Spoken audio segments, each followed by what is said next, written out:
로마서 7장 1절에서 6절 말씀 중심으로 주 안에서 참된 자유를 얻은 사람들, 제목으로 은혜를 나누겠습니다. 크리스티나라는 이름을 가진 한 여인이 있었습니다. 이 여인이 한 남자를 만나서 결혼을 하게 되었는데 그 남편의 이름은 율법이었습니다. 처음에는 이 사람이 아주 반듯해 보이고 매사에 흠이 없이 행동하는 남편이 참 좋았습니다. 한눈 팔지 않고 바람도 피지 않고 오직 자기에게 주어진 일에 충실하고 가정에만 헌신적인 남편이었습니다. 그러나 이 크리스티나의 결혼 생활은 행복하지 않았습니다. 그 율법 남편은 완벽주의자로서 그 조그만 실수나 허물을 용납하지 않았습니다. 그리고 끊임없이 책망하는 그런 남편이었습니다. 집이 깨끗하지 못하고 지저분하다. 왜 가계번호 쓰지 않느냐. 지출 내역을 일일이 영수증과 비교하면서 점검했습니다. 또 아이들 교육이 잘못됐다고 계속해서 책망을 했습니다. 아무리 잘해보려고 노력해도 이 율법 남편의 요구에는 한계도 끝도 없었습니다. 자기가 정한 규칙에서 조금이라도 어긋나면 여지없이 책망하고 비난을 합니다. 아이들도 이러한 아빠를 두려워했습니다.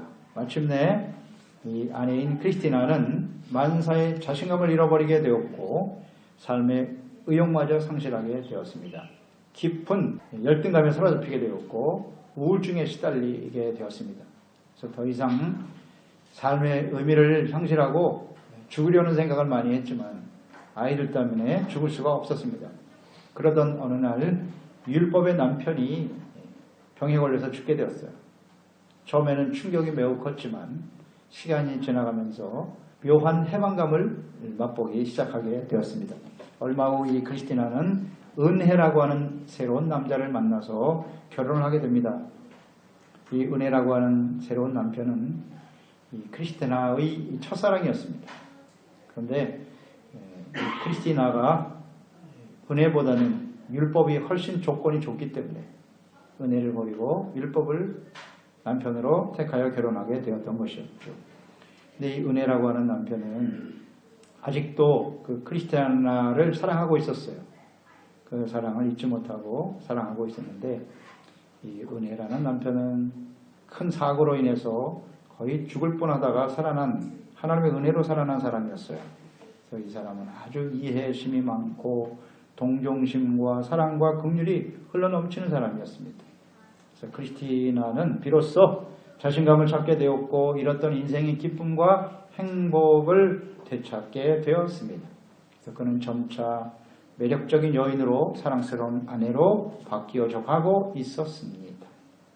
이 이야기는 오늘 본문 말씀에 기록된 율법과 은혜에 대한 교훈, 즉 율법에서 자유함을 얻어 은혜 안에 살고 있는 그리스도인들에 대한 이 말씀을 좀 이해하기 쉽게 각색한 것입니다. 인류의 죄를 대속하기 위해서 십자가에서 죽으시고 부활하신 예수 그리스도를 믿음으로 말미암아 의롭다함을 얻은 그리스도인들은 더 이상 율법 아래 살아가는 것이 아니라 하나님의 은혜 아래 살아가는 사람들입니다. 은혜로 믿음으로 의롭다함을 얻었음에도 불구하고 아직도 율법 아래에 율법주의자로 살아가는 사람들도 있습니다. 율법과 예수 그리스도를 믿음으로 말미암아 의롭다함을 얻는 이 은혜의 관계를 바르게 이해하고 그리스도 안에서 주시는 이런 참된 자유와 기쁨을 누리며 살아가는 그리스도인들이 되어야 하는 것입니다. 오늘 이 본문 말씀을 통해서 우리는 그리스도 안에서 주신 참된 자유를 온전히 맛보고 누리는 사람들이 되어야 할 것입니다. 첫째, 그리스도인들은 율법에서 벗어나 참된 자유를 얻은 사람들입니다. 1절로 3절에 말씀하죠. 형제들아, 내가 법 아는 자들에게 말하노니 너희는 그 법이 사람이 살 동안만 그를 주관하는 줄 알지 못하느냐? 남편 있는 여인이 그 남편 생전에는 법으로 그에게 매인바되나 만일 그 남편이 죽으면 남편의 법에서 벗어나느니라. 그러므로 만일 그 남편 생전에 다른 남자에게 가면 음녀라. 그러나 만일 남편이 죽으면 그 법에서 자유롭게 되나니 다른 남자에게 갈지라도 음녀가 되지 아니하느니라. 율법과 그리스도인의 관계를 아내와 남편의 관계로 말씀하고 있습니다. 남편이 있는 여인이 남편의 생존에는 그에게 매인바 되지만 남편이 죽으면 남편으로부터 자유를 얻게 된다는 말씀이죠. 아내가 매어 살아야만 하는 죽은 남편, 이 남편은 무엇을 의미하는 것일까요? 그 첫째는 이 남편은 죄입니다. 죄. 죽은 남편은 죄를 의미하는 것인데요. 모든 사람들은 다 죄 가운데 태어나죠. 그래서 죄 가운데 살다가 죄를 섬기면서 죄의 종로를 삼며 살아가게 되는 것이죠. 그러니까 우리 죄의 악의 뿌리였던 교만이죠. 교만과 욕심, 이것을 마음속에 품고 죄를 낳고 그것이 장성하여 사망에 이를 수밖에 없는 존재들이었습니다. 계속해서 죄의 열매를 맺으며 살아갈 수밖에 없는 사람들이었죠. 그들을 위해서 예수 그리스도께서 십자가에서 모든 죄를 대신 지시고 죽으심으로써 이 죄의 대가를 지불하셨어요. 구속의 은혜를 믿음으로 말미암아 이제 죄에서 벗어나 자유함을 얻게 된 것이죠. 그리스도와 함께 십자가의 죄악된 삶을 버리고 이 죄에 대해서 죽은 자로 살아가게 되는 것입니다. 그러니까 예수 그리스도의 십자가의 구속의 은혜로 용서받은 성도들은 더 이상 죄 아래서 종노릇하며 살아갈 수가 없습니다. 죄에서 자유함을 얻게 되었습니다. 두 번째, 죽은 남편의 의미는 율법에 매여 종노릇하는 사람, 이것이 이제 죽은 남편을 의미하는 거예요. 율법은 하나님께서 모세를 통해서 하나님의 백성들에게 주신 명령이고 반드시 순종해야 될 계명이죠. 그러니까 율법은 죄가 무엇인가를 깨우쳐 줍니다. 또 모든 사람들이 율법 앞에서 죄인일 수밖에 없는 연약한 사람이다, 절망적인 존재임을 가르쳐주고 있는 것입니다. 그러니까 율법 아래에 있는 사람들은 모두 다 죄의 종일 수밖에 없습니다. 죄를 짓게 되면 율법의 종이 되어 살아갑니다. 율법은 끊임없이 정죄합니다. 너는 죄인이다 라는 가책과 형벌을 또 정죄의식에 매이게 되는 것이에요. 이렇게 죄인은 율법에 매여서 종노릇할 수밖에 없게 됩니다. 예수님께서 율법의 저주를 대신 짊어지심으로써 이제 더 이상 율법의 종으로 살지 않도록, 즉 율법의 요구는 결국은 사망이죠. 죄의 삭은 사망이기 때문에 이 율법의 욕구를 예수님께서 죽으심으로써 그 사망의 문제를 해결하셨어요. 그러므로 이제 예수 그리스도 안에서 더 이상 율법의 종이 아닌 그 안에서 참된 자유를 누리는 사람이 되도록 하신 것이죠. 더 이상 율법이 우리를 정죄할 수 없는 그런 상태가 되었다는 것입니다. 세 번째, 이 죽은 남편의 의미는 죄를 지으며 살던 옛사람이에요. 죄를 짓고 살던 옛사람, 십자가에서 그리스도와 함께 죽은 옛사람을 가리키는 것인데, 율법이 끊임없이 정죄하고 형벌을 내리려 하지만은 죽은 사람에게는 더 이상 정죄를 할 수가 없습니다. 아무리 심각한 죄를 지은 죄인이라고 하더라도 살아있을 때 그 죄값을 묻는 것이지, 죽은 사람에게는 더 이상 죄의 대가, 정죄를 하지 않는 것이죠. 그래서 살아있는 사람을 감옥에 가두는 것이지 죽은 사람을 가둘 수는 없단 말이죠. 그러므로 어떤 죄인이라도 죽으면 법으로부터 자유하게 되는 거예요. 이처럼 믿음으로 의롭다함을 얻은 우리 그리스도인들은 십자가 앞에서 자기의 죄를 회개하고 죄악 가운데 살았던 자신을 그리스도와 함께 못 박은 사람이에요. 죽은 사람이기 때문에 더 이상 그 죄가 우리를 정죄할 수 없다라는 거죠. 죽은 사람이기 때문에 정죄할 수 없다라는 것을 우리는 생각합니다. 그래서 십자가에서 옛사람이 그리스도와 함께 못 박아 죽은 사람이기 때문에 율법의 노예가 될 수 없다는 거죠. 그러니까 이런 사람들이 참된 자유를 얻은 사람들이에요. 죄로부터 또 율법의 종노릇하던 삶에서 벗어나는 것이고, 또 죄를 지으며 살았던 옛사람, 그 옛사람으로부터 그 죽은 사람들이기 때문에 참된 자유를 얻게 된 것이다. 이런 의미를 우리는 생각하게 됩니다. 두 번째는 이 자유를 얻은 사람들은 이 그리스도인들은 새로운 삶의 변화를 경험하게 되는 거예요. 새로운 삶을 살게 된다는 것인데요. 그리스도인들은 죄와 율법, 또 죄 가운데 살던 옛사람이 그리스도와 함께 십자가에 못 박혀 죽었기 때문에 그리스도 안에서 자유를 얻은 사람들이고요. 율법의 정죄와 저주에서 벗어나 새로운 관계 속에서 살아가게 되는 거예요. 새로운 남편인 예수 그리스도와 함께 새로운 결혼 관계 속에서 살아가게 된다는 거죠. 그러니까 나를 위해서 우리 대신 십자가에 죽으시고 부활하셔서 내게 구원과 또 생명과 승리를 주신 예수 그리스도가 의롭다함을 얻게 하신 그 예수님이 우리의 새로운 남편이 되시는 거죠. 성경에 보면 하나님과 성도들의 관계를 종종 남편과 아내의 관계로 설명하고 있습니다. 이런 부분들을 많이 찾아볼 수 있는데요. 구약 성경에 이사야서 54장 5절에 보면 이는 너를 지으신 이가 내 남편이시라 그랬어요. 그의 이름은 만군의 여호와이시며 네 구속자는 이스라엘의 거룩한 이시라. 그는 온 땅의 하나님이라 일컬음을 받으실 것이라. 하나님께서요 이스라엘 백성들에 대해서 남편이다 이렇게 말씀을 하셨어요. 하나님이 직접 하신 말씀이에요. 또 에베소서 4장 5장이네요. 24절 25절에 보면 그러므로 교회가 그리스도에게 하듯 아내들도 범사에 자기 남편에게 복종할지니라. 남편들아 아내 사랑하기를 그리스도께서 교회를 사랑하시고 그 교회를 위하여 자신을 주신 것 같이 하라. 그리스도와 교회의 관계를 남편과 이 아내의 관계로 말씀하고 있죠. 또한 사도 바울은 자신에게 주어진 이 복음 전파의 사역, 이 사명을 남편인 그리스도께 드리기 위해 중매하는 것이다. 이렇게 말씀하고 있죠.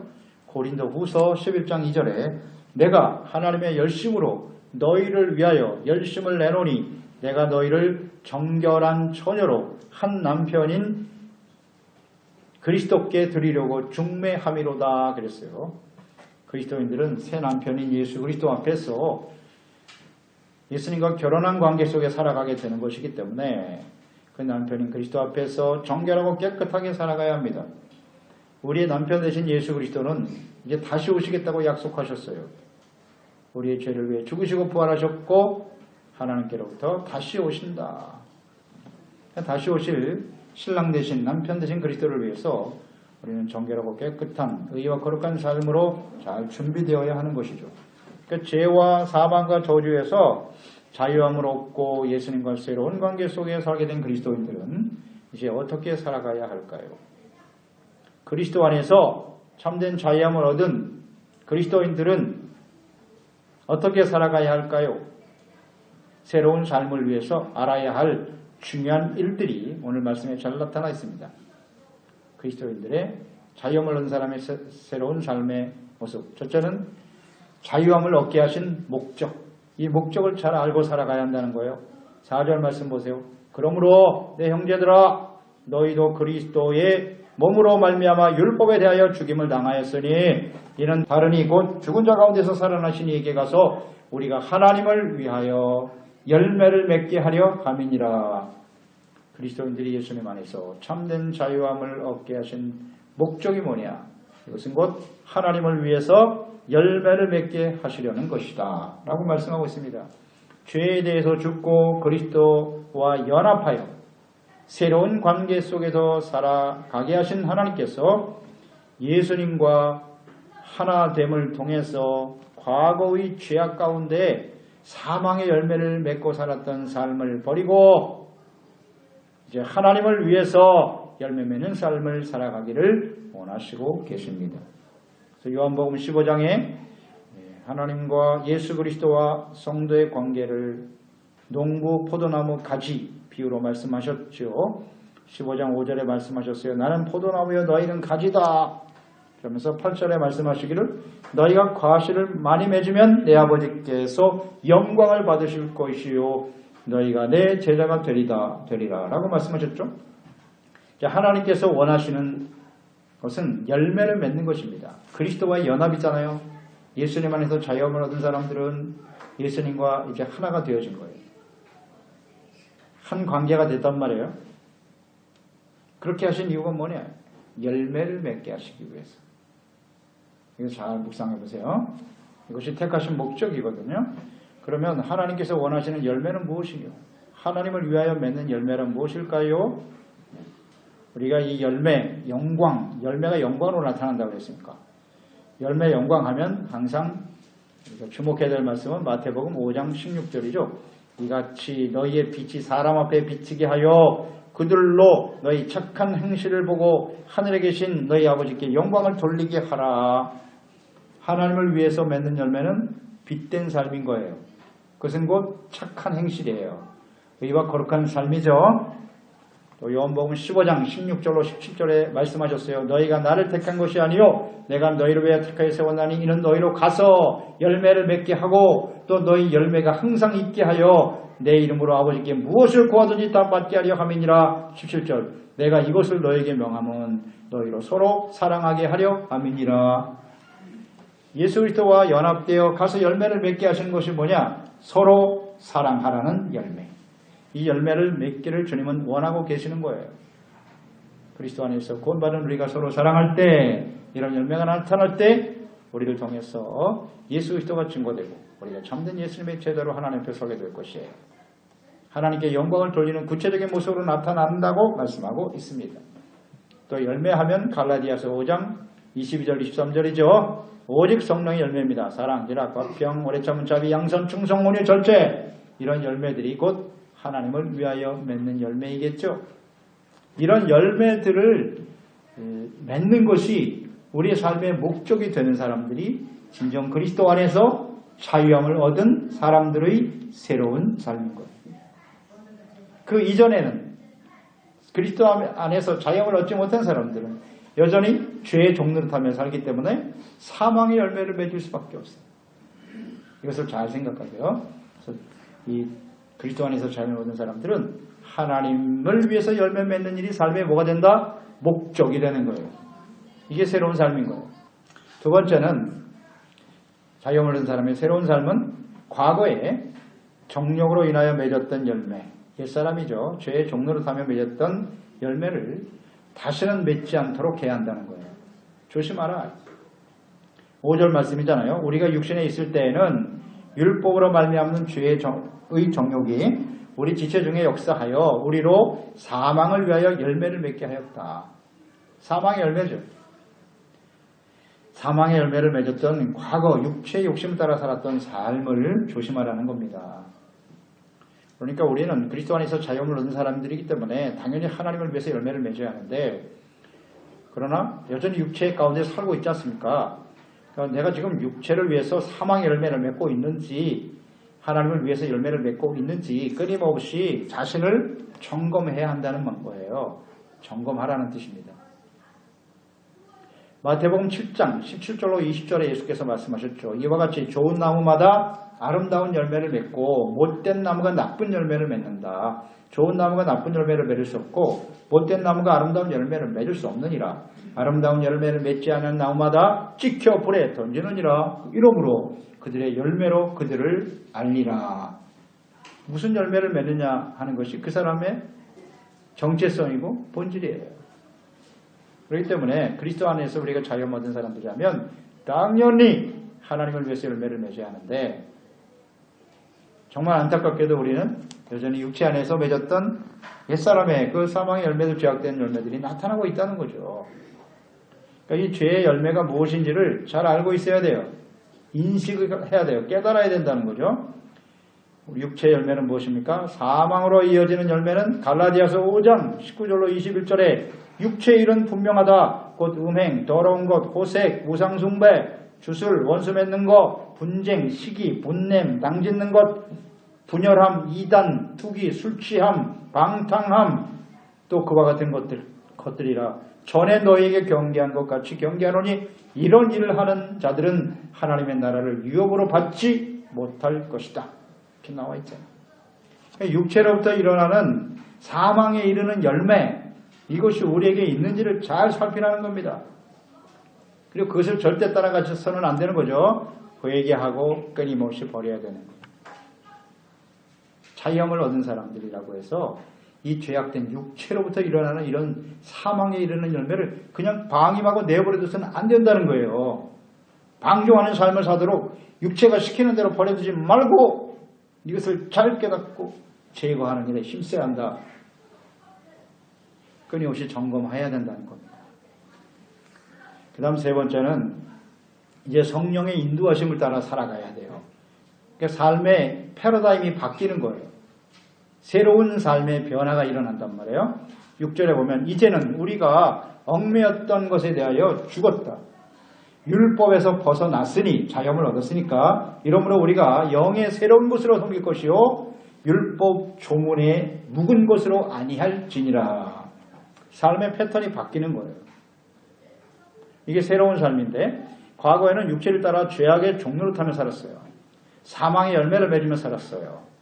이런 삶을 이제는 다 벗어버리고 하나님을 위해서 열매를 맺는 하나님의 종, 의의 종으로 살아가기 위해서는 반드시 삶의 방식이 새로워져야 한다는 거예요. 그러니까 율법의 조문에 묵은 것으로 하지 말라 그랬어요. 이것을 빨리 버리라는 겁니다.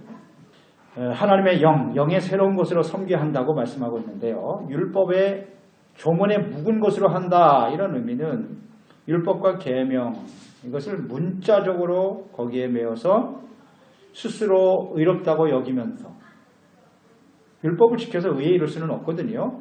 그런데 율법을 지킴으로써 자기가 의로운 자라고 스스로 착각하는 거죠. 그러니까 외식하는 자나 혹은 형식주의적인 신앙생활을 하는 사람들이 된다는 거죠.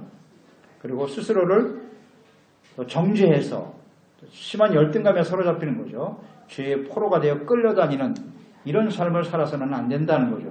그러니까 율법주의에 얽매이는 사람은 이렇게 두 부류가 나타나는 거예요. 하나는 스스로 속이는 자죠. 잘 지키지도 못하면서 나는 율법을 알고 있기 때문에 말씀을 알고 있으니까 신앙생활을 잘 하고 있기 때문에 나는 의로운 자야. 교만한 거죠. 스스로를 의롭다고 여기면서 교만하거나 그러면서 이제 외식을 하는 거죠. 외식하고 가면을 쓰고 사는 사람이거나 아니면 완전히 낙심절망하고 포기하는 사람이죠. 그래 나는 아무리 열심히 하려고 노력해도 이 말씀대로 살 수가 없어. 그러니까 모르겠다. 방임하고 내버리는 거죠. 육체가 시키는 대로 마음 놓고 사는 거예요. 이렇게 두 부류의 사람으로 나타날 수밖에 없는 거예요. 이것이 율법의 조문에 묶여 사는 사람들이에요. 하나님께서 주신 율법, 계명에 나타난 의와 거룩함, 이 사랑의 정신을 생각해야 되거든요. 하나님이 율법을 주신 이유는 그 율법에 나타난 하나님의 뜻이 뭐냐.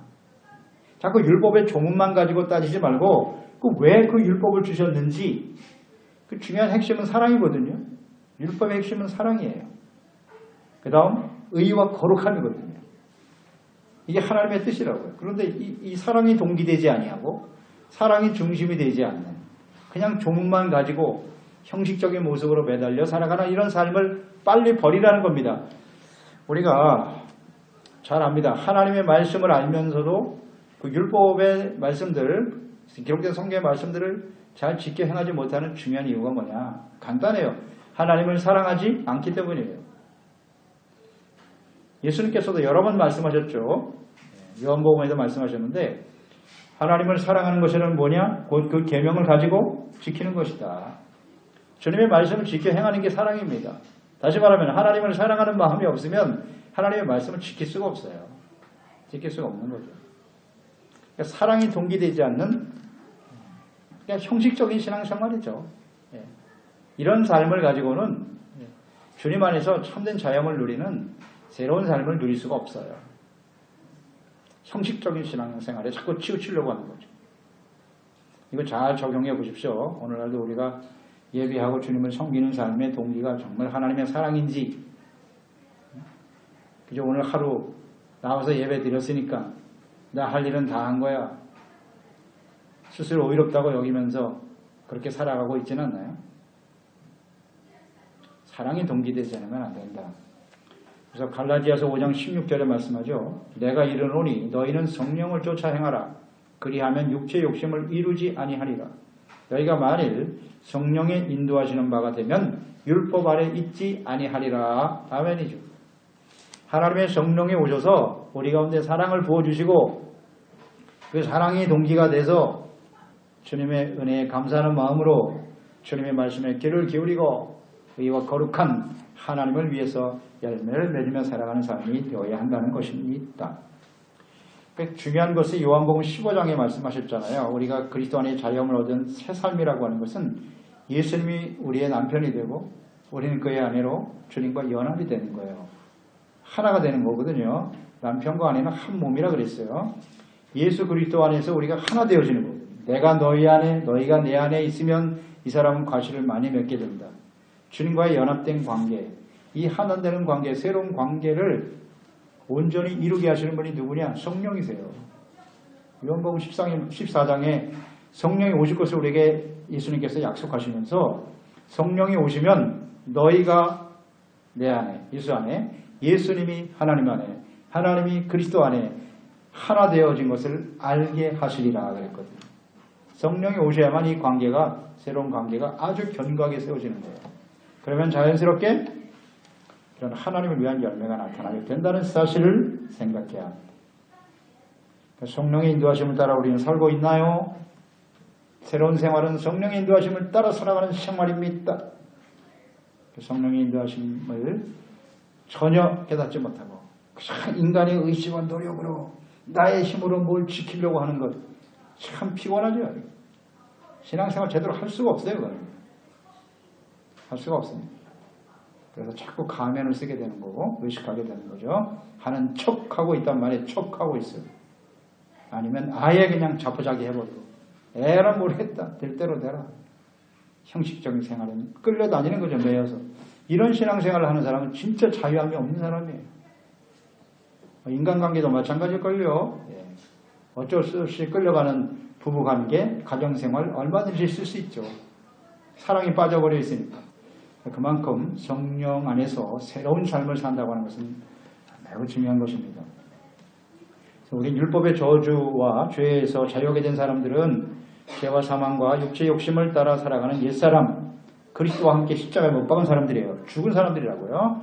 죄에 대해서 죽었고 또 예수 그리스도 안에서 의로운 다시 태어난 자유함을 누리는 새 사람이 된 것이죠. 그렇기 때문에 이제 그리스도 안에서 우리는 성령의 충만함과 인도하심을 따라 살아가면서 육체의 욕심을 따라 살았던 사망을 위해 열매 맺는 이런 삶을 과감하게 벗어버리고 오직 하나님을 위해서 하나님을 기뻐하시는 의와 거룩함의 열매를 맺어 이것이 우리의 삶의 목적이 되어 우리 자신뿐만 아니라 이 열매는 많은 사람들을 위한 것이니까요.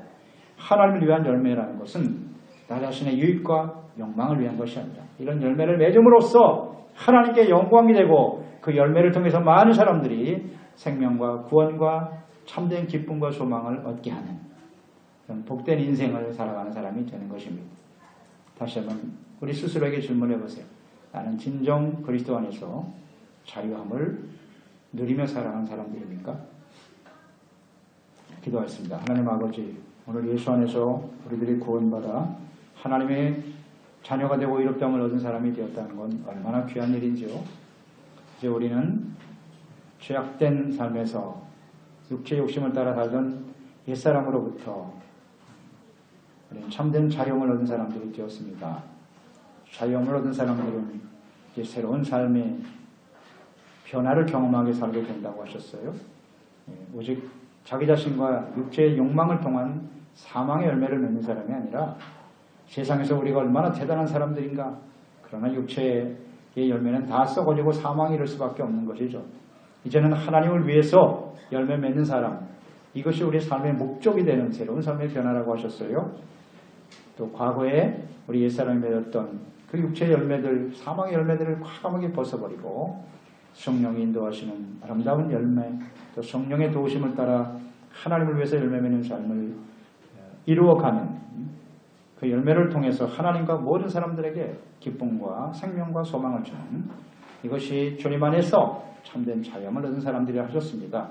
이런 자유와 기쁨을 누리며 증거하며 살아가는 저희들이 될 수 있도록 도와주옵소서.